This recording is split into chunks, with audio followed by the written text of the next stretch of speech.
Hello and shalom everyone. मैं हूं pastor doctor Neetu P Chaudhary और आज इस समय में मैं आपके साथ लाइव हूं और परमेश्वर के कलाम में, परमेश्वर के वचन में आज हमारे लिए कुछ बहुत ही खास है। वो खास गल्ला ਨੂੰ ਅੱਜ ਮੈਂ ਤੁਹਾਡੇ ਨਾਲ ਸ਼ੇਅਰ ਕਰਾਂਗੀ। ਅਨੁਗ੍ਰਹ ਟੀਵੀ ਦਾ ਸ਼ੁਕਰ ਕਰਦੇ ਹਾਂ ਕਿਉਂਕਿ ਉਹਨਾਂ ਨੇ ਸਾਨੂੰ ਮੌਕਾ ਦਿੱਤਾ ਕਿ ਪੰਜਾਬ ਦੇ ਜਿੰਨੇ ਵੀ ਪਾਦਰੀ ਨੇ ਉਹ ਇਕੱਠੇ ਹੋ ਕੇ ਪੰਜਾਬ ਵਾਸਤੇ ਤੇ अपने देश वास्ते दुआ कर सकन। इस करके ये जो टाइम है, ये वो समय है जबकि हम परमेश्वर की महिमा भी करेंगे। और आज मैं आपको खास तौर पर अयूब की किताब में से, देखिए कई बार ऐसे सोचते हैं कि अयूब की किताब ਜਿਹੜੀ ਉਹ ਬੜੀ ਮਾयूस ਕਰਨ ਵਾਲੀ किताब है। ਜੋਬ ਦੀ ਜਿਹੜੀ बुक है उसਨੂੰ पढ़ना ਸਾਡੇ ਲਈ ਬੜੀ ਤਕਲੀਫ ਦੀ ਗੱਲ ਹੁੰਦੀ ਹੈ। मैं भी काफ़ी साल जब तक परमेश्वर ਚ ਆਈ ਸੀ मैं उसਨੂੰ रीड नहीं करती सी, मैं पढ़ती नहीं सी ਬਿਕਾਜ਼ ਮੈਨੂੰ ਇਦਾਂ ਲੱਗਦਾ ਸੀਗਾ ਕਿ ਜੇ मैं अयूब की किताब पढ़ी तो पता नहीं मेरे नाल की वापर जाएगा। और प्रॉबेबली मैं इतनी ज़्यादा डर जाती थी उस किताब के बारे में सोच के कि मुझे लगता था कि अगर मैंने उसके बारे में पढ़ा तो पता नहीं मैं शायद उस चीज़ को कोरिलेट कर पाऊंगी उसके साथ कि नहीं कर पाऊंगी। सो मेरे लिए भी वो चीज़ें बहुत वो डरावनी लगती थी। लेकिन अब जब मैं आज आपके साथ अयूब की कहानी में से कुछ ऐसी बातें शेयर करूंगी, कोई ਇਹੋ ਜਿਹੀਆਂ ਗੱਲਾਂ मैं ਤੁਹਾਡੇ ਨਾਲ आज शेयर ਕਰਨ ਜਾ ਰਹੀ ਹਾਂ ਜਿਹੜੀ ਤੁਹਾਡੇ ਵਿਸ਼ਵਾਸ ਨੂੰ ਹੋਰ ਪੁਖਤਾ ਕਰਨਗੀਆਂ, ਵਿਸ਼ਵਾਸ ਨੂੰ ਹੋਰ ਮਜ਼ਬੂਤ ਕਰਨਗੀਆਂ। ਐਂਡ ਆਈ ਐਮ ਸ਼ੋਰ ਕਿ ਜਦੋਂ ਤੁਸੀਂ ਇਹ ਸੁਣੋਗੇ ਤੇ ਇਸ ਤੋਂ ਬਾਅਦ ਤੁਹਾਡਾ ईमान भी और ज़्यादा ਵਧੇगा परमेश्वर ਦੇ ਵਿੱਚ। ਤੁਸੀਂ फतेहमंद होवोगे, आप परमेश्वर में एक नया बल हासिल करेंगे। आइए एक ज़बूर के साथ हम आज के इस लाइव सेशन को शुरू करते हैं। और मुझे ये ज़बूर बड़ा अच्छा लगता है जो कि ज़बूर 139 है कि खुदा की रूह से बचकर मैं कहाँ जाऊँ। परमेश्वर में आपकी आत्मा से, आपकी रूह से बच के कहाँ जा सकता हूँ। आइए इस गीत को गाते हैं। खुदाया तेरी रूह तो मैं पलानस के किधर जावा, हजूरी ही तेरी तो छुप के मैं केड़ी तरफ नू नसा। खुदाया तेरी रूह तो मैं पलानस के किधर जावा।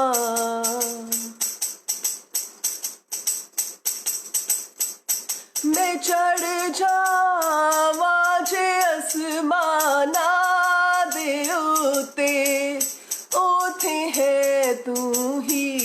मैं चढ़ जावा जे आसमाना दे उते, ओथे है तू ही।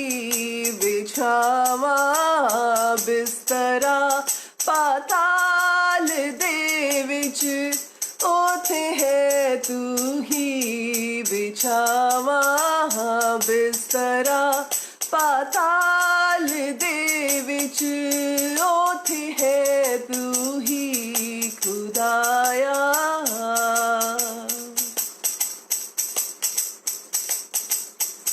समुंदरों पार जा उतरा सुबह दे पंखा नू फैला।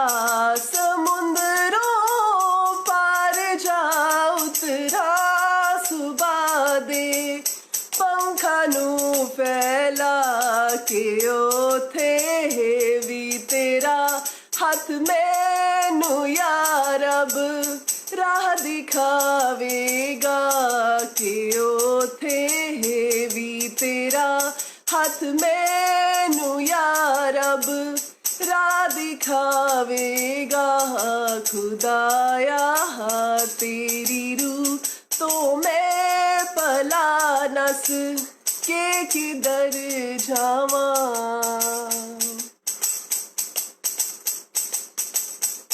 खुदाया तू करेगा दस्तगीरी आप मेरी भी। खुदाया तू करेगा दस्तगीरी आप मेरी ही। तेरा हाथ सजा उस पाताल विच हो दे मदद मेरी। तेरा हाथ सजा उस पाताल विच हो वे मदद मेरी। खुदाया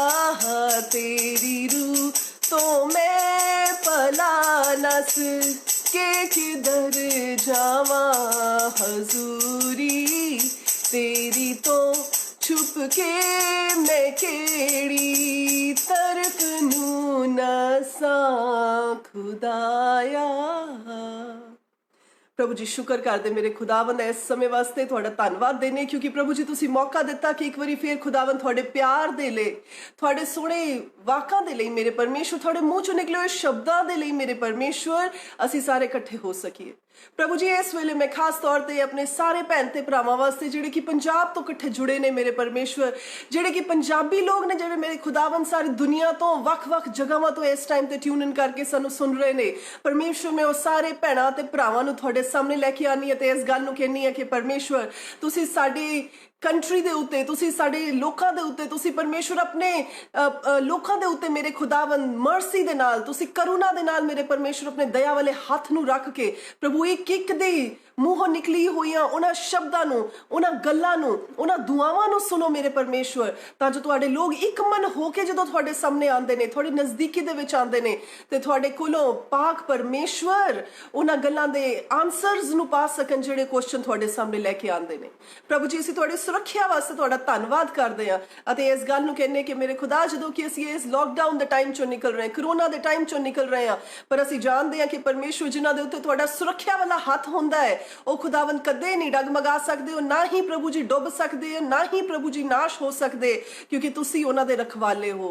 धन्नवाद देने प्रभु जी इस वेले जिन्ने भी लोग असी इस वीडियो दे विच जुड़े आ प्रभु जी अज दे इस वचन दे राही मेरे खुदावंद एक दे दिल दे नाल गल करो अपनी रेवलेशन नू अपने प्रकाशना नू मेरे खुदावंद इस शब्द दे इस वचन दे माध्यम दे नाल अपने लोकां दी जिंदगियां दे विच दिओ। थोड़ा शुक्र करदे राजा सारी महिमा थोड़े नां नू देंदियां होया प्रभु यीशु दे नां दे विच इस प्रार्थना नू मंगदे आ आमीन। परमेश्वर का धन्यवाद देते हैं कि प्रभु ने ये मौका दिया है और मैं जल्दी से मैं ज्यादा समय ना लगाते हुए जल्दी से आपके साथ इस वचन को शेयर करने जा रही हूं। देखो जब हम बात करते हैं अय्यूब की तो अय्यूब एक ऐसा इंसान था जिसके पास बहुत सारा धन दौलत थी। ਉਹ ਇੱਕ ਅਜਿਹਾ ਬੰਦਾ ਸੀ ਜਿਹੜਾ ਕਿ ਸੋ ਕਾਲਡ ਆਪਣੇ ਟਾਈਮ ਦਾ ਮੋਸਟ ਵੈਲਦੀਐਸਟ ਪਰਸਨ ਹੋਏਗਾ। ਅੱਜ ਕੱਲ ਦੇ ਜ਼ਮਾਨੇ 'ਚ ਤੇ ਫੋਰਬਸ ਦੀ ਲਿਸਟ ਨਿਕਲਦੀ ਹੈ 500 most richest man 500 most richest woman of the world पर उस जमाने ਦੇ ਵਿੱਚ ਜੇ ਅਸੀਂ ਗੱਲ ਕਰੀਏ तो परमेश्वर की ओर से ये एक ऐसा इंसान था जो कि ठहराया गया था जो कि बहुत वेल्दी था बहुत रिच था बहुत उसके पास धन दौलत थी और जिसका प्रमाण हमें मिलता है जिसमें ऐसा लिखा है कि उसके 7 बेटे थे 3 बेटियां थी। इसके अलावा उसके 7,000 भेड़ें थी उसके पास 3,000 उसके पास ऊंट थे 500 पेयर्स जो थे उसके पास बैलों के थे।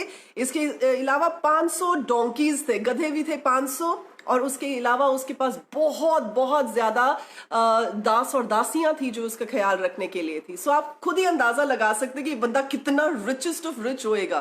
लेकिन एक बात जो हम देखते हैं कि कैसे इसकी जिंदगी में इतनी हलचल आई इतना कुछ एकदम ही बदल गया कि देखते देखते ਉਹਦੇ बच्चे भी मर गए देखते देखते ਉਹਦਾ सारी धन दौलत लुट गई देखते देखते ਉਹਦੇ ਸਾਰੇ दास दासियां उसਨੂੰ ਛੱਡ के चले गए। Everything happened so quickly. ਇਹ नहीं होया कि चलो थोड़ा टाइम लगा महीने बाद होया 2 महीने बाद होया साल बाद होया। लिखा है एक के बाद एक उस पर ऐसी आजमाइशें आई एक के बाद एक उसके ऊपर ऐसे जो आपदाएं आई कि उससे वो सहारना मुश्किल हो गया।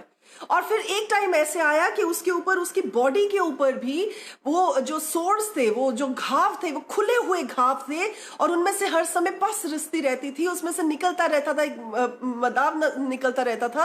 और यहाँ तक कि उसकी वाइफ ने जब उसकी इतनी हालत बुरी देखी तो उसने उसको ये बोला कि तू किस परमेश्वर की अभी भी आराधना कर रहा है। उसके मुंह पे एक ही बात चढ़ी हुई थी और वो कहता था उसने दिया उसने लिया उसका नाम मुबारक माना जाए। कहता मैं माँ के पेट से नंगा आया हूँ ऐसे ही वापस चला जाऊंगा उसका नाम मुबारक हो। जो कुछ पाया मैंने यहोवा परमेश्वर से पाया। उसका फेथ इतना ज्यादा था कि उसके सामने बाकी सबको ये लगता था कि शायद यही एक धर्मी जन है और शायद कोई इस आपदा का सामना नहीं कर पाता।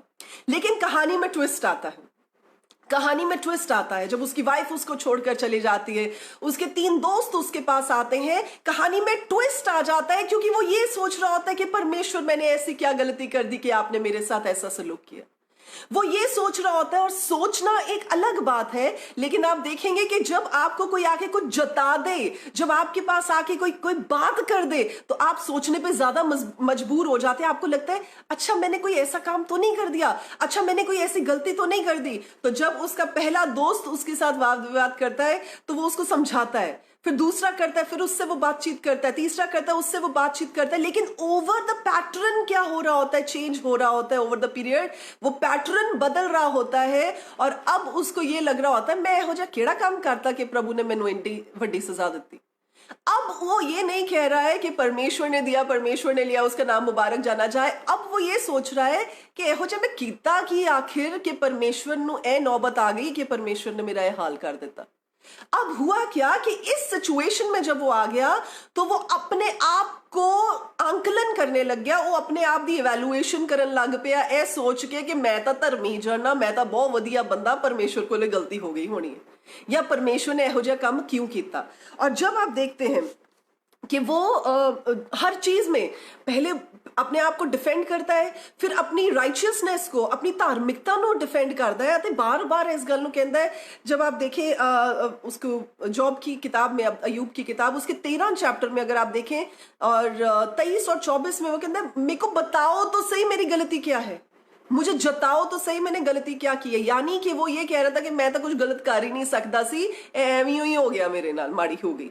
और ये जो सफरिंग थी, मैं एक चीज आपको और बता दूं कि जो अजाब में से उसको होकर निकलना पड़ रहा था, जिस डिफिकल्टी और सफरिंग, डिफिकल्टी नहीं मैं कहूंगी, देखिए आज के जमाने में कोरोना के प्रभाव की वजह से इतनी उथल पुथल हो रही है, तो लोग ये भी पूछ सकते हैं प्रभु हमें क्यों ऐसे से मुश्किल में से निकाल रहे हैं आप, प्रभु हमारी जनरेशन को क्यों आप निकाल रहे हैं। हो सकता है कोई लोग कुड़कुड़ा रहे हो सकता है कई लोग परमेश्वर से पूछ रहे हो सकता है कई लोग परमेश्वर को ये कह रहे हैं लाने की जरूर थी, वैसे ही समझा देते। तो हो सकता है सारे अपनी अपनी वो एडवाइस परमेश्वर को देने की कोशिश कर रहे हो। वैसे भी अगर देखा जाए तो इंसान की ये फितरत होती है कि वो फ्री की एडवाइस बहुत देता है।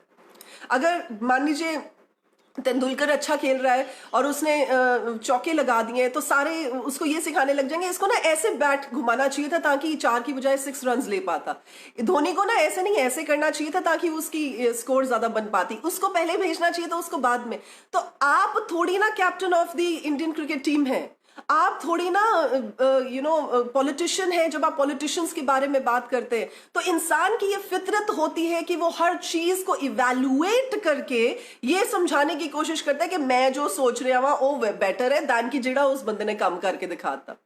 अब होता क्या है कि ये जो सफरिंग आई, ये जो इतना अजाब इसके ऊपर आया, ये इसलिए नहीं आया कि उसने कुछ गड़बड़ की, ये इसलिए नहीं आया कि वो धार्मिक बंदा नहीं था, इसलिए नहीं आया कि उसे तोड़ा जा सकता था, पर इसलिए आया ताकि परमेश्वर अपनी वैल्यू को उसकी जिंदगी में और मजबूती से दिखा सके।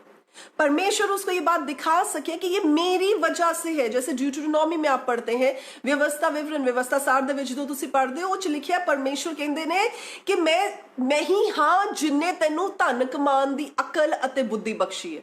कि कैपेसिटी जो है हमारी, जो सामर्थ है, जिसमें हम कहते कई बार असीं कह देने ना ए तां मैं अपनी मेहनत दे नाल कमाया, मैं बड़ी मेहनत करके यह चीज कमाई, तो परमेश्वर कहते वो मेहनत जो तूने की उसको साइड पे रख दे, ये इसलिए तो कमा पाया क्योंकि मैंने तुझे बल और मैंने तुझे शक्ति दी। सो परमेश्वर की वैल्यू को जानने के लिए परमेश्वर ने उसे इस स्टेज में से निकाला। और दूसरी बात यह है कि उसकी राइचियसनेस को रीडिफाइन करने के लिए कई बार हम सोचते हैं जो सारा टाइम अच्छा होंदा ਅਸੀਂ सोचते हैं ਅਸੀਂ बहुत वधिया काम कीता सी इस करके साडी लाइफ दे विच सब कुछ वधिया वधिया ही हो रहा है। तो जब हम किसी ऐसे टाइम में से होकर निकलते हैं जिसमें थोड़ी सी उथल पुथल होती है, जिसमें हमारी कश्ती डगमगाती है, जिसमें जो हवा का रुख है वो हमारे अगेंस्ट हो जाता है, तो हम सोचने पे मजबूर हो जाते हैं कि ऐसा तो नहीं है कि हमने कोई गलती की हो, ऐसा तो नहीं है कि हमने कोई पाप किया हो, ऐसा तो नहीं है कि हम कहीं परमेश्वर को जाने अनजाने में दूर छोड़ आए हो। तो तब हम सोचने पे मजबूर हो जाते हैं। तो वही होया अयूब दे नाल भी। तो अयूब सोचने पे मजबूर हो गया। अब सिर्फ उसने सोचा ही नहीं, उसने अपनी सोच को इतना लाउड बना लिया कि वो जोर जोर से बोल के इस बात को बता रहा था। और होता क्या है कि जब तक तो वो बोलता जाता है। अगर आप तीसरे चैप्टर से देखें, अगर आप पढ़ेंगे तो अयूब के 3rd चैप्टर से आप देखें कि वो बोलता जा रहा है, अपने आप को धर्मी ठहराने की कोशिश कर रहा है, अपने आप को सही ठहराने की कोशिश कर रहा है। और उसके बाद पहुंचते 38 चैप्टर में, 28 चैप्टर दे विच परमेश्वर बोलना शुरू कर दे। और जब परमेश्वर बोलना शुरू करते हैं तो परमेश्वर के लोगों में आपको बता दूं अच्छों अच्छों की बोलती बंद हो जाती है।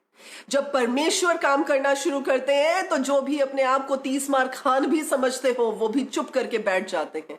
जब परमेश्वर बोलना शुरू करते हैं तो चाहे आसमान गरज भी रहा हो उसे भी शांत होकर बैठना पड़ता है, क्योंकि जब परमेश्वर बोलते हैं तो परमेश्वर की बात हर एक को सुननी पड़ती है। और जब परमेश्वर बोलना शुरू करते हैं तो उसकी बोलती बंद हो जाती है। वो समझ ही नहीं पाता कि मैं क्या बोलूं इस सिलसिले में। और मैं एक चीज और जो आपको बताऊं, यहां पर 38 चैप्टर में परमेश्वर उसे बोलते हैं, जब मैंने पृथ्वी की नींव डाली तब तू कहां था? यदि तू समझदार हो तो उत्तर दे। दसोहन परमेश्वर 1 to 1 आके उससे पूछ रहे हैं। बताओ, परमेश्वर ऐसी बात पूछ रहे हैं कि जब मैंने पृथ्वी की नींव डाली तब तू कहां था? मेरे को जवाब दे इस बात का। बताओ वो कहां से जवाब देगा, बेचारा छोटा जा बंदा। परमेश्वर कितना उन क्वेश्चन कर रहे। और आगे परमेश्वर बोलते हैं उसको, उसकी नाप किसने ठहराई? क्या तू जानता है? उस पर किसने सूद खींचा? और फिर 8th आयत में परमेश्वर बोलते हैं, फिर जब समुद्र ऐसे फूट निकला मानो वह गर्भ से फूट निकला, तब किसने द्वार बंद करके उसको रोक दिया? और फिर परमेश्वर कहते हैं, क्या तू कभी समुद्र के सोतों तक पहुंचा है या गहरे सागर की थाह में भी कभी फिरा है? क्या मृत्यु के फाटक तुझ पर प्रकट हुए हैं? क्या तू घोर अंधकार के फाटकों को कभी देखने पाया है? तो यहां पर बार बार बार बार बार बार एक ही चीज परमेश्वर उसे जता रहे हैं। परमेश्वर नेचुरल में और परमेश्वर सुपर नेचुरल दोनों के हवाले दे दे के उससे बात कर रहे हैं। परमेश्वर आसमान के बारे में भी बात कर रहे हैं, परमेश्वर समंदर के बारे में भी बात कर रहे हैं, परमेश्वर उससे हर चीज के बारे में बात कर रहे हैं। और जब परमेश्वर उससे बात कर रहे हैं तो परमेश्वर उसको ये जताने की कोशिश कर रहे हैं कि जो तू कह रहा है, जो तू कर रहा है, जैसे तू बात कर रहा है, क्या वो जस्टिफाइड है? क्या वो जस्टिफाइड है? और यहां पर जब ये सारी बात हो जाती है, प्रभु उजियाले के बारे में बात करते हैं, अंधेरे के बारे में बात करते हैं, आकाश के बारे में बात करते हैं, बादलों के बारे में बात करते हैं, फिर वाइल्ड एनिमल्स के बारे में बात करते हैं, अलग अलग चीजों के बारे में परमेश्वर यहां पर बात करते हैं। और जब परमेश्वर बात करते हैं तो वो बिल्कुल चुप रह जाता है। और आगे वचन बताता है कि जब वो ये सारी बातें हो चुकी होती हैं तो 42nd जब चैप्टर में हम पढ़ते हैं, 42वें चैप्टर में जब हम पढ़ते हैं तो यहां पर वो कहता है, वो परमेश्वर के सामने अपने आप को समर्पित कर देता है, परमेश्वर के सामने अपने आप को छोटा कर देता है, परमेश्वर के सामने अपने आप को बिल्कुल अपने आप को सबमिट कर देता है। और इस बात को कहता है कि परमेश्वर मैं तो कुछ भी नहीं हूं, I am nothing in front of you. लेकिन एक चीज जो मैं आपके साथ शेयर करना चाहती हूं, मैं ये सोच रही थी जब मैं ये पढ़ रही थी तो मैंने परमेश्वर से पूछा कि प्रभु आपने उसके लेवल पर आकर उससे बात क्यों की?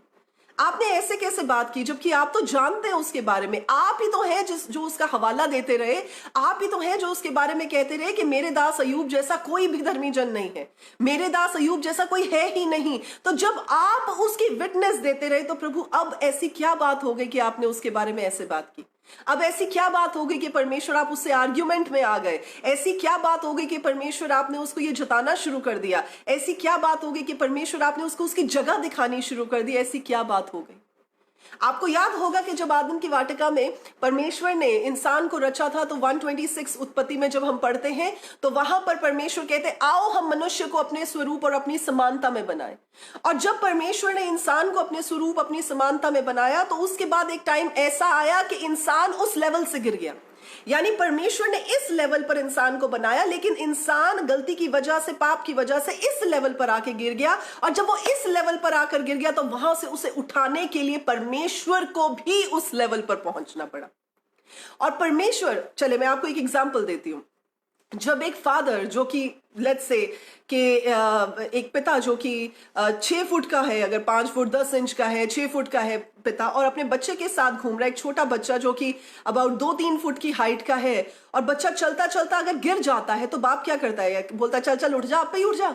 नहीं, पिता क्या करता है? पिता अपने घुटनों पे आ जाता है या अपने पैरों पर आ जाता है और नीचे झुककर उस बच्चे के लेवल पर पहुंचकर उस बच्चे को उठा लेता है, अपनी बाहों में समेट लेता है ताकि उसे और ऊंचा उठाया जा सके जो लेवल पिता का है।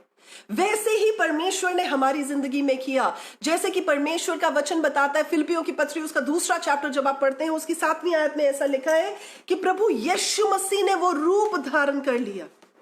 एक दास का रूप धारण कर लिया। और लिखा है यहां तक 2:7, अगर आप फिलिपियों में देखते हैं तो लिखा है वरन अपने आप को ऐसा शून्य कर दिया कि उसने दास का स्वरूप धारण किया और मनुष्य की समानता में हो गया। यानी कि मनुष्य एक नीचे के लेवल पे था, प्रभु यीशु मसीह ने दास का रूप अपने आप को जीरो कर लिया, शून्य कर लिया और एक मनुष्य का स्वरूप, मनुष्य की समानता में आ गया, उस लेवल पर आ गया जहां पर इंसान था। क्यों? ताकि इस लेवल पर गिरे हुए इंसान को फिर वापस उस लेवल पर पहुंचाया जा सके जिसके लिए परमेश्वर ने उसको रचा था।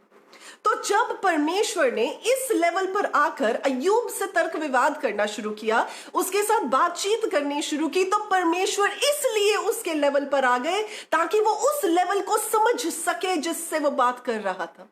और जब उसे समझ में आई नहीं नहीं नहीं, ये तो बात गलत हो गई, ये तो गड़बड़ हो गई, मैं तो ऐसा कुछ भी नहीं कर सकता जैसा मुझे बताया जा रहा है, मैं तो इस लेवल पर पहुंच भी नहीं सकता, तो he comes back to his senses.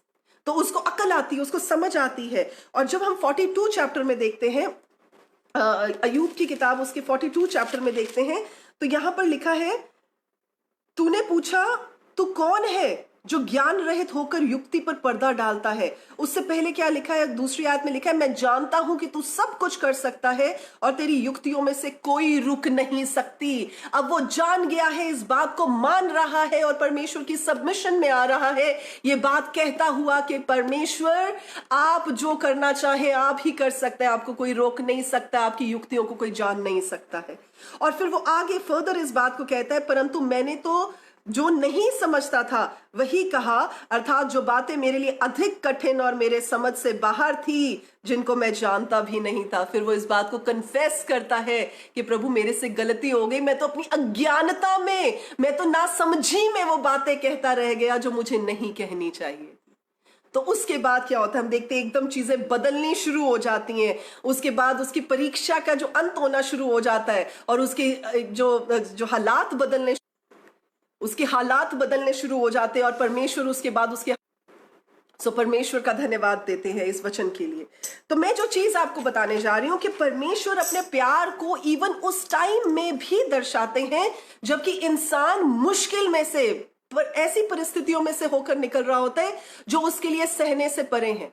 हो सकता है कि आज आपकी ऐसी परिस्थितियां हो सकता है आज आपकी कोई ऐसे हालात हो, आज आपकी कोई ऐसी सिचुएशन हो। कोरोना वायरस तो एक सिचुएशन है और अगर ये सिचुएशन नहीं कंट्रोल में आती तो ये बहुत ज्यादा अजाब, बहुत ज्यादा डिस्ट्रक्शन को लेकर आएगी।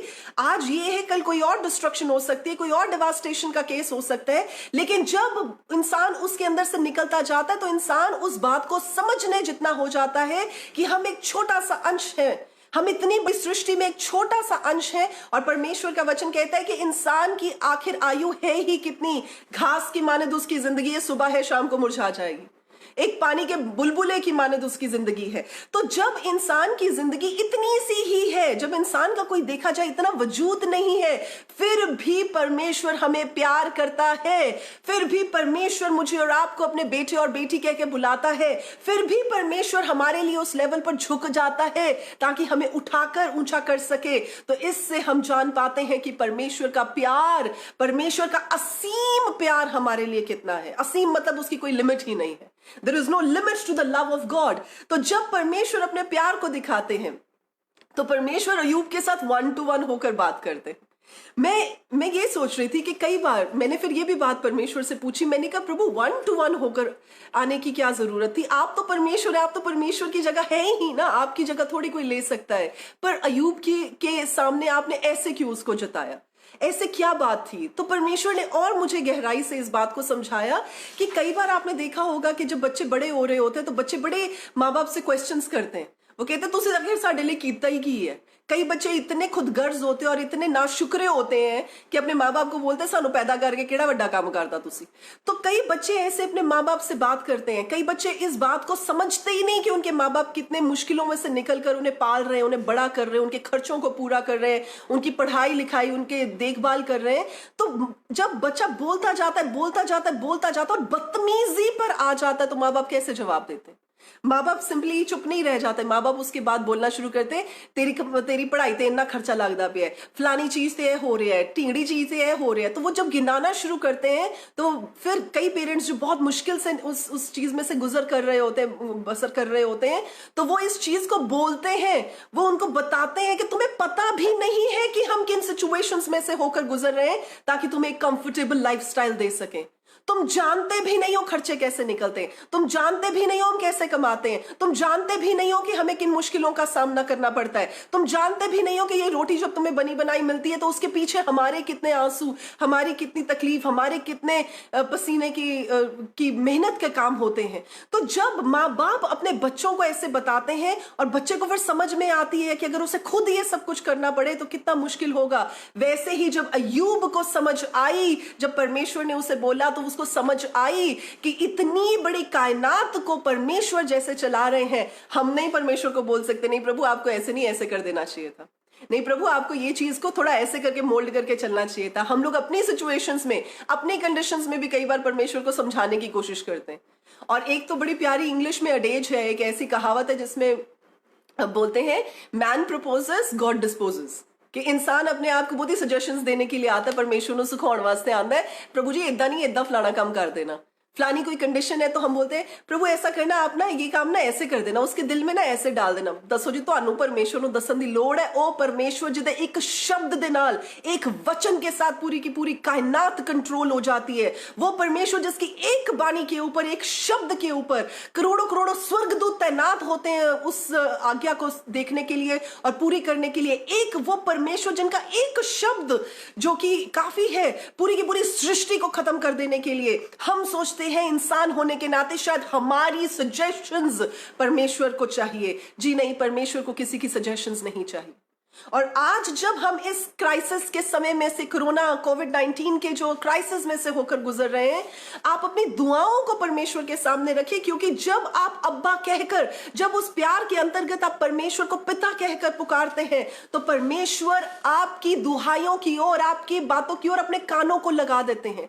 परमेश्वर के कान ऐसे बहरे नहीं हो गए कि वो आपकी दुहाइयों को ना सुन सके। और चाहे बच्चा जितनी भी अजाब में हो, जितनी भी प्रॉब्लम में हो, लेकिन अगर वो मुंह खोल के सिर्फ एक बार चिल्लाकर अब्बा, फादर, पिताजी, डैडी, पापा ही पुकार देता है तो पापा समझ जाते हैं, फादर समझ जाते हैं कि बच्चे ने किस मनसा से और किस तकलीफ से या किस वजह से अपने पिता को बुलाया है। तो पिता को पूरा सेंटेंस सुनने की जरूरत नहीं पड़ती है, पिता को पूरा सेंटेंस कंप्लीट करने की वेट नहीं करनी पड़ती है।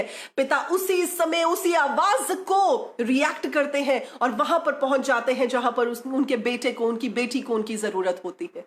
तो अय्यूब ने जब इस बात को समझ लिया कि प्रभु आपके हाथ में सब कुछ है, मैं तो ना समझी मैं ये सब बातें कह बैठा, तो जब उसने इस बात को माना, जब उसने इस बात को जाना, जब परमेश्वर की वो बात उसकी जिंदगी में, उसके दिल में बैठ गई, तो उसके हालात बदलने शुरू हो गए। आज परमेश्वर के लोगों में आपको भी यही बात कहना चाहती हूं। हो सकता है आपकी सिचुएशंस ऐसी हैं जिसमें आप बड़ा कुड़कुड़ा रहे हैं, हो सकता है आपकी सिचुएशंस ऐसी हैं जब आप बहुत अपने आप को तिलमिला हुआ महसूस कर रहे हैं, लेकिन आज भी अगर आप परमेश्वर को पिता कहकर पुकारेंगे तो पिता जरूर आपकी प्रार्थनाओं का जवाब देंगे, जरूर आपकी ओर अपनी नजरों को लेकर आएंगे।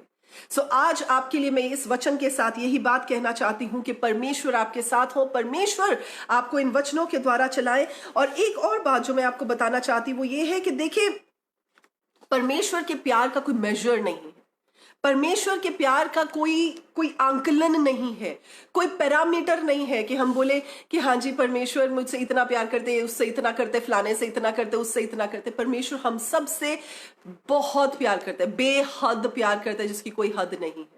और जब परमेश्वर बेहद प्यार करते हैं, और वचन बताता है कि जो कोई परमेश्वर के आत्मा के साथ मिला हुआ होता है, the one who is United in the spirit of the Lord is one with the Lord, यानी कि जो परमेश्वर के आत्मा में एक होता है, जुड़ा हुआ होता है, वो परमेश्वर के साथ एक होता है। तो जब परमेश्वर के साथ जो इंसान एक होता है तो उसे बोलने की जरूरत नहीं पड़ती, उसकी सब बातों को परमेश्वर बिना बोले ही समझ जाते हैं। तभी यशायाह नबी की किताब में ऐसा लिखा है कि इससे पहले कि तू बोलेगा मैं तेरी सुन लूंगा, इससे पहले कि तेरी प्रार्थना कंप्लीट होगी मैं तेरी प्रार्थना का जवाब दे दूंगा। तो बोले और क्या चाहिए, और हमें परमेश्वर से क्या चाहिए और किस पैरामीटर पे हम परमेश्वर का आकलन करना चाहते हैं। वही बात जो कि अय्यूब ने कही, वही बात जो कि अय्यूब ने सीखी, आज हम सबके सीखने के लिए भी है कि चाहे कोविड-19 का दौर चल रहा है, चाहे कोई और महामारी का दौर क्यों ना आ जाए, लेकिन परमेश्वर का प्यार हमारे लिए कम नहीं होगा। और जब हम परमेश्वर के बेटे और बेटियां परमेश्वर में बने रहकर परमेश्वर को पुकारेंगे तो परमेश्वर जरूर हमारी सुनेंगे। और एक और बात मैं आपको बता दूं, वचन बताता है कि जो परमेश्वर के आत्मा के द्वारा चलाए चलते हैं सिर्फ वही परमेश्वर के बेटे और बेटियां हैं। सो अपने आप को फूल अराउंड ना करते रहिए, ये मत सोचते रहिए हाँ जी चलो मैं तो नवा जन्म पा लिया सी, मैं तो हुण चलो धो के शुद्ध हो गया, हुण तो जिदा मर्जी चली जाइए जी, हुण तो आप अपनी टिकट पक्की हैगी ना स्वर्ग दी। प्लीज अपने आप को बेफूल मत करे। वचन कहता है जो परमेश्वर के आत्मा के द्वारा चलाए चलते हैं सिर्फ ओही जिहड़े परमेश्वर दे आत्मा दे राही चलाए चलदे ने, वचना ते बाणी ते मनन करदे ने, बाइबल दियां गल्लां ते जिहड़ा परमेश्वर ने कहे ने, सिर्फ वही परमेश्वर के बेटे और बेटियां हैं। और परमेश्वर अपने बेटे और बेटियों की दुहाइयों का, उनकी प्रार्थनाओं का, उनकी आवश्यकताओं का, उनकी जरूरतों का ख्याल रखने वाले परमेश्वर हैं। सो आज इस वचन के द्वारा मैं आप सबको ये बात कहना चाहूंगी कि आप परमेश्वर में नया बल पाए, परमेश्वर में नई जान पाए, परमेश्वर में अपने आप को बढ़ता हुआ और ऊंचा उठता हुआ देखें और इन बातों को ना समझें कि क्यों हो रही हैं, प्रभु ये क्यों हो रही है। देखिए ये होनी है। अंत के दिनों में परमेश्वर ने बहुत सारी ऐसी बातें कही हैं जो होनी और वो होंगी ही। हमारी जनरेशन में होंगी, हो सकता है आने वाली जनरेशन में हो सकता है आज परमेश्वर आ जाए, हो सकता है महीने के अंदर अंदर परमेश्वर आ जाए, हो सकता है कुछ सालों में परमेश्वर आ जाए। तो परमेश्वर के आने से पहले ये काम होने ये चीजें होनी है, तो हम परमेश्वर से क्वेश्चन नहीं कर सकते। और एक चीज और आपको बड़ी इंपॉर्टेंट बता दूं, अब मैं परमेश्वर के वचन में ऐसा भी लिखा है कि हम परमेश्वर को उकता भी देते हैं। कई बार ऐसी ना किसी को बोर भी कर देने हैं, तो कई बार हम जैसे किसी को बार बार एक ही बात बोलते रहते तो वो बंदा बोर हो जाता है ना सुन के कि यार बार बार एक ही गल कही जाता है। चले आपको एक छोटा सा एग्जाम्पल देती हूँ। एक बार एक जगह पर कोई बड़ा विद्वान इंसान होता है, बड़ा पढ़ा लिखा सुलझा हुआ इंसान होता है, और वो बुजुर्ग क्या करता है, वो लोगों के बीच सारी मंडली को बिठा लेता है गाँव में और उनके साथ एक जोक को शेयर करता है, एक मजाक उन्होंने नाल शेयर करता है। लोग जोर जोर से दहाड़ा मार मार के हंसते, बहुत हंसते, बड़े खुश होते। वो फिर थोड़ी देर के बाद उसी जोक को, उसी चुटकुले को दोबारा से शेयर करता है, तो लोग थोड़ा हंसते हैं। फिर वो दोबारा उसी चुटकुले को शेयर करता है, लोग थोड़ा सा और हंसते हैं, चल हुन सुना देता तो हंस लो थोड़ा जा। उसके बाद क्या होता है, वो फिर जब सुनाता तो उसके बाद कोई भी नहीं हंसता, सारे एक दूसरे की शक्ल देखनी शुरू हो जाता है, दसो है एक कोई चीज बार बार रिपीट करी जा रही। तो वो जो व्यक्ति होता है, वो जो इंसान होता है, वो समझाता है उन सभी लोगों को कि देखो जब एक ही चुटकुले पे आप बार बार नहीं हंस सकते तो एक ही परेशानी पे बार बार रोते क्यों रहते हो, एक ही बात को लेकर परमेश्वर के सामने क्यों हर समय कुड़कुड़ाते रहते हो। वैसे ही वचन में भी मैं ये सोच रही थी इसका वचन से क्या लेना देना, लेकिन वचन में भी इस बात का जिक्र है। अगर आप मलाकी नबी की किताब पढ़ते हैं, उसके 2nd चैप्टर में लिखा है, तुम लोगों ने 17th आयत में लिखा है, तुम लोगों ने अपनी बातों से यहोवा को उकता दिया है। दसो परमेश्वर ਨੂੰ तंग करता तुसी को जी असि कितना तंग किया। परमेश्वर का वचन कहता उकता दिया, बोर कर दिया परमेश्वर को अपनी बातें कर करके। और वो कौन सी बातें जो कर करके आपने बोर कर दिया। लिखा है तो भी तुम पूछते हो हमने किस बात में परमेश्वर को उकता दिया, इससे कि तुम कहते हो जो कोई बुरा करता है वह यहोवा की दृष्टि में अच्छा लगता है और वह ऐसे लोगों से प्रसन्न रहता है। और ये कि न्यायी परमेश्वर कहाँ है जो तुसी एहो जिहियां गल्लां करदे हो, जब आप ऐसी ऐसी बातें बोलते हो तो परमेश्वर उकता जाते हैं आपकी इन बातों से। जब आप ये पूछते हो परमेश्वर आपका न्याय कहाँ है, परमेश्वर आपकी जस्टिस कहाँ है, परमेश्वर अधर्मी बढ़ता जा रहा है आप देख रहे हैं और धर्मी जन का कुछ हो नहीं रहा, प्रभु आप कहाँ हैं, आप कर क्या रहे हैं, तो परमेश्वर आपकी इन बातों से उकता जाते हैं। सो प्लीज हम परमेश्वर के बेटे और बेटियां हैं, हम समझें और जानें और इस बात को पहचानें कि परमेश्वर का दिल किन बातों से खुश होता है और परमेश्वर का दिल किन बातों से दुखी होता है। हम माँ बाप होने के नाते अपने बच्चों में ये बात डाउनलोड कर पाते हैं। हमारी शक्ल को देखकर बच्चा जान जाता है। जब मेरे बेटे मेरे से कोई बात करते हैं तो मेरे एक्सप्रेशंस को देखकर वो जान जाते हैं कि मम्मी कैसा फील कर रही है। तो कई बार मैं जवाब नहीं देती, अब जैसे हमारा बड़ा बेटा थोड़ा, अब क्योंकि वो बड़ा हो रहा है, टीनेजर है, तो जब वो कई बार अपने कहता है मम्मा मैं अपने फ्रेंड्स के साथ घूमने जाऊं, मैं अपने फ्रेंड्स के घर आज रात को रुक जाऊं, तो उसको पता होता है कि मम्मा हाँ तो नहीं करेगी, लेकिन मैं कुछ बोलती नहीं, और मेरी मेरी एक लुक जो होती है वो अजीब वाली लुक होती है, और उसको जब मैं जैसे देखती हूँ तो वो चुप कर जाता है, कहता है मुझे पता है आप ना ही कर रहे हो, हालांकि मैंने बोला नहीं होता, पर मेरी उस नजर को वो पहचानता है, मेरे उस एक्सप्रेशन को वो पहचानता है और वो समझ जाता है। और अगर छोटे वाला आ जाता है उस टाइम पे जबकि बड़ा कोई बात कर रहा हो और मेरा एक्सप्रेशन ऐसा हो, तो छोटे वाला बड़े को कह देता है मत बोल, पड़ जाएगी मम्मा की शक्ल देख कैसी बन गई है।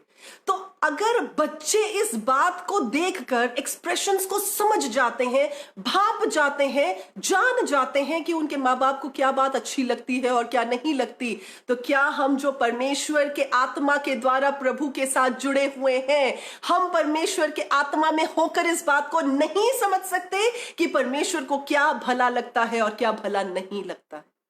तो आज ये बात हमारे सबके लिए है कि हम उस बात को समझ लें, हम उस बात को जान लें कि जो मेरे बाप को, जो मेरे पिता को अच्छा लगता है मैं वही करूंगा, करूंगी, जो मेरे पिता को अच्छा नहीं लगता मैं उससे परहेज करूंगा, मैं उससे दूर रहूंगा।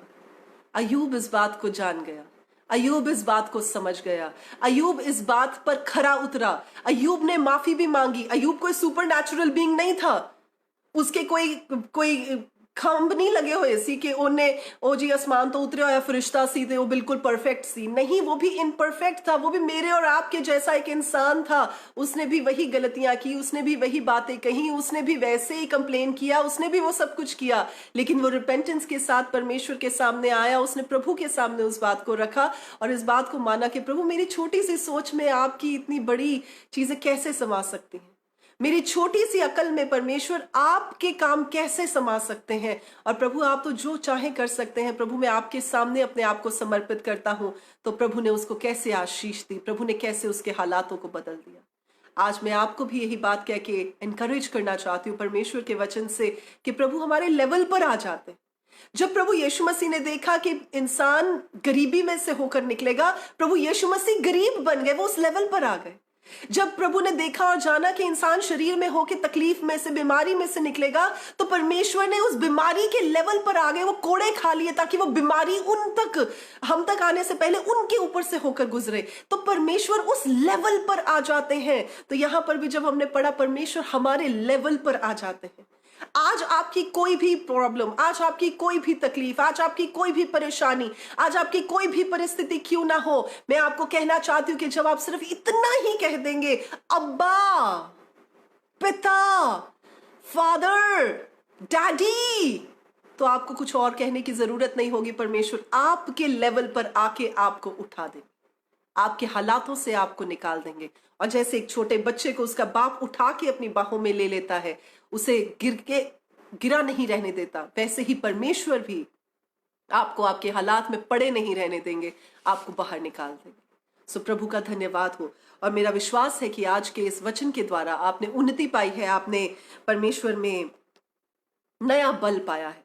और मैं आपको यही कहना चाहूंगी कि इस दौर में, जबकि समय बहुत खराब है, जबकि टाइम बड़ा अजीब चल रहा है, आप नाराज ना हो परमेश्वर से, आप क्वेश्चंस ना पूछे परमेश्वर से, सिर्फ यही कहें कि प्रभु आपकी हुजूरी में और आपकी इच्छा में मैं खुश हूं।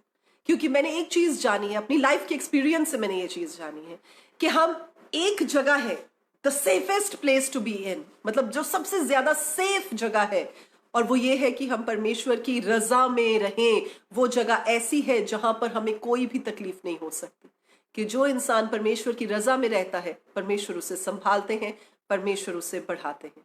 सो आइए इस समय प्रार्थना करते हैं।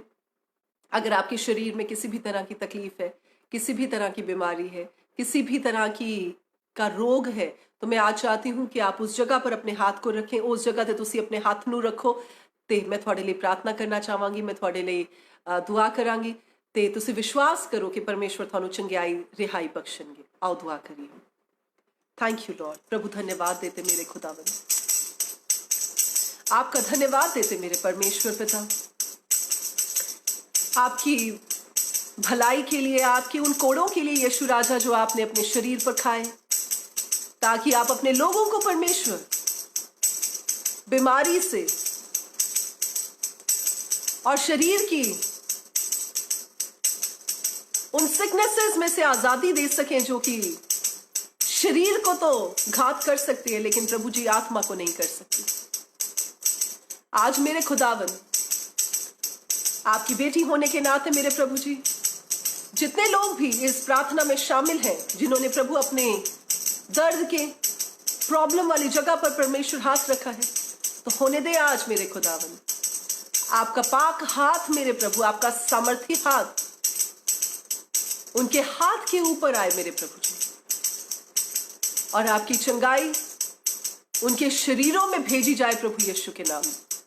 हम क्लेम करते मेरे राजा, आपकी उस चंगाई को जो आप दे चुके हैं मेरे खुदा, कोड़ों की उस मार से जो चंगाई आप पहले ही दे चुके हैं मेरे खुदावन, उसको प्रभु इन जगहों पर हम क्लेम करते हैं और आपका धन्यवाद देते हैं, क्योंकि आपकी शिफा आज आपके विश्वास करने वालों के शरीरों में दिखाई देगी प्रभु यीशु के नाम।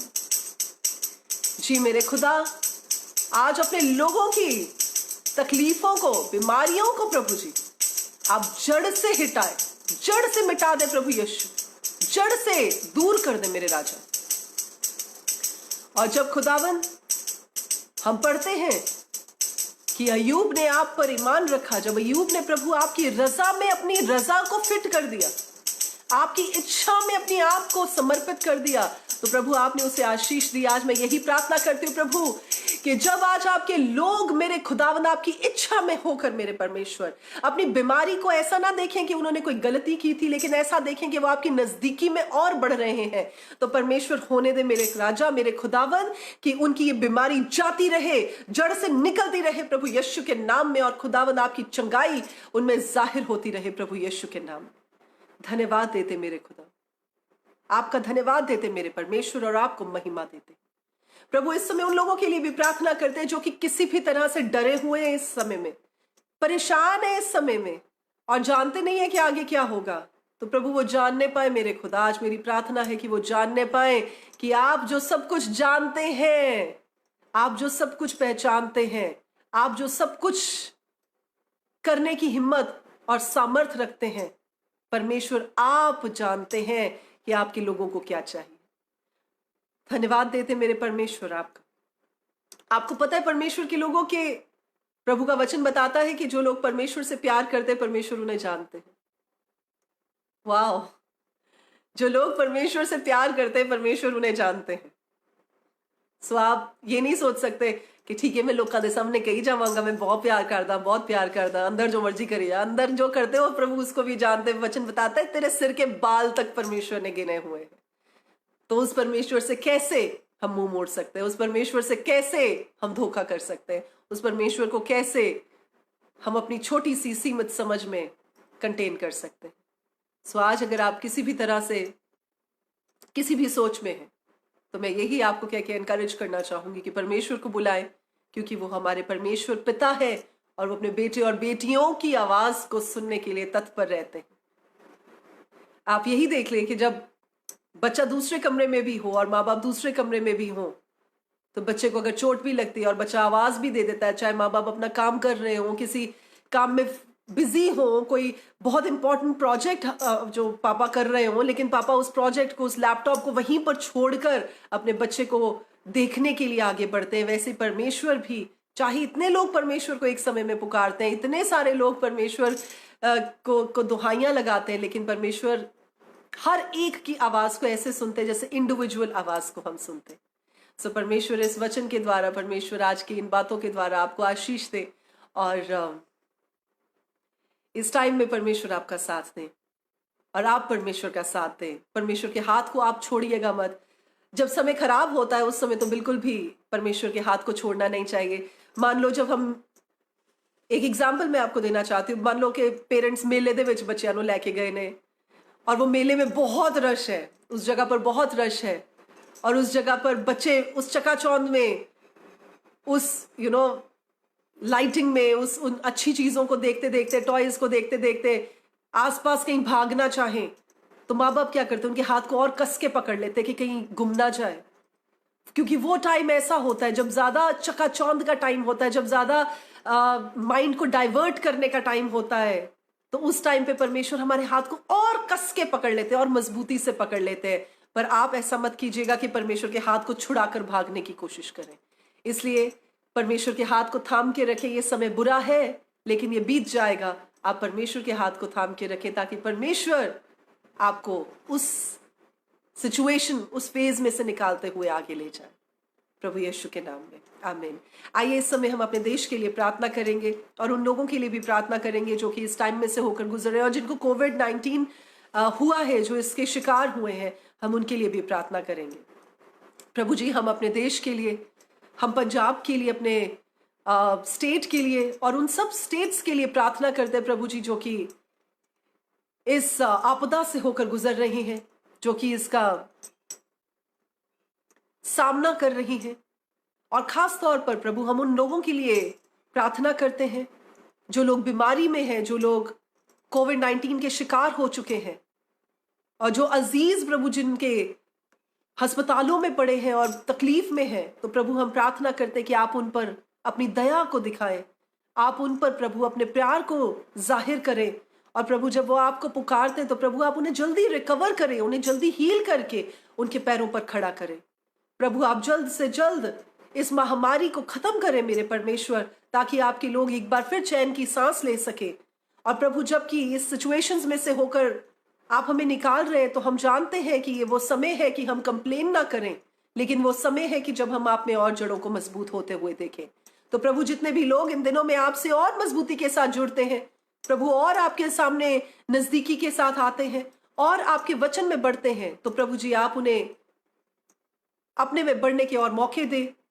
और प्रभु उनके इस पेशेंस को और आप में इस विश्वास को आप अच्छे से रिवॉर्ड करें, उसका प्रतिफल आप उन्हें दें। धन्यवाद देते हैं प्रभु, आप हमारी गवर्नेंस को, हमारे पॉलिटिशियंस और ब्यूरोक्रेट्स को भी बुद्धि बख्शें ताकि प्रभु वो सही फैसले ले सके, सही निर्णय लेके प्रभु जी वो करोड़ों करोड़ों की जनता के लिए ब्लेसिंग साबित हो सके। और कोई भी प्रभु ऐसी बात जो कि लोगों के हित में नहीं है, वो बात प्रभु आवाम से, समाज से दूर रहने पाए। प्रभु अगर कोई भी ऐसे हैं जो इन चीजों को नहीं समझते, इनसेंसिटिव है, तो परमेश्वर उनमें आपकी बुद्धि को डालें, उनको अकल दे और उनकी नासमझी को परमेश्वर आप माफ करके उन्हें अपनी समझ दे। धन्यवाद देते हैं प्रभु, इस समय में हम उन पादरियों के लिए, उन पासवानों के लिए, उन अगुओं के लिए भी प्रार्थना करते हैं जो कि दिन रात प्रभु आपके लोगों की के लिए दुहाइयां लगाते हैं, प्रार्थनाएं करते हैं। और परमेश्वर जबकि आपका वचन कहता है कि जो सिखाने वाले हैं, जो कि वचन को बताने वाले हैं, उनके ऊपर प्रभु जी दुगने तरीके से जजमेंट होगी। तो परमेश्वर हम प्रार्थना करते हैं कि आप हम सबों को, जो हम वचन को सिखाने वाले हैं, जो हम वचन को प्रीच करने वाले हैं, टीच करने वाले लोग हैं, प्रभु आप हमें भी अपनी बुद्धि से भरें, ताकि अगर कोई ऐसी बात है जो आपके निकट सही नहीं है तो आप हमारी आंखों को खोलें, ताकि हम उन चीजों से मन फिरा के दूर हों और परमेश्वर आपकी और नजदीकी में बढ़कर आपके वचन को सीखे ताकि औरों को सिखा सके। धन्यवाद देते प्रभु, सारी बातों में आपके नाम को महिमा देते हैं और ये पूरी की पूरी प्रार्थना बड़े ही विश्वास के साथ प्रभु यीशु मसीह के जिंदा नाम में होकर मांगते हैं। आमीन, आमीन, आमीन। प्रभु आप सबको बड़ी आशीष दे, बड़ी बरकत दें। और आज के इस समय में, आज जब आप हमारे साथ लाइव हुए हैं, तो हम आपका बहुत बहुत थैंक यू करना चाहते हैं। परमेश्वर आपके साथ हो। चलिए इस गीत को एक बार, इस ज़बूर को एक बार फिर से हम गाएंगे और मैं चाहती हूँ कि आप भी इस ज़बूर को मेरे साथ गाएं। समुद्रों पार जा उतरा, सुबह दे पंखा ने फैला। समुद्रों पार जा उतरा, सुबह दे पंखा नू फैला के उथे भी तेरा हाथ मैनू यार अब राह दिखावेगा। जी मेरे खुदावन, आपका धन्यवाद देते हैं। परमेश्वर सारी महिमा आपके नाम को देते हुए प्रभु यीशु के नाम से इस प्रार्थना को मांगते हैं। आमीन, आमीन, आमीन। परमेश्वर आप सबको आशीष दे। हम दोबारा प्रभु ने चाहा तो जल्दी मिलेंगे लाइव सेशन में। तब तक के लिए आप अपना ख्याल रखिएगा। God bless you all. Shalom.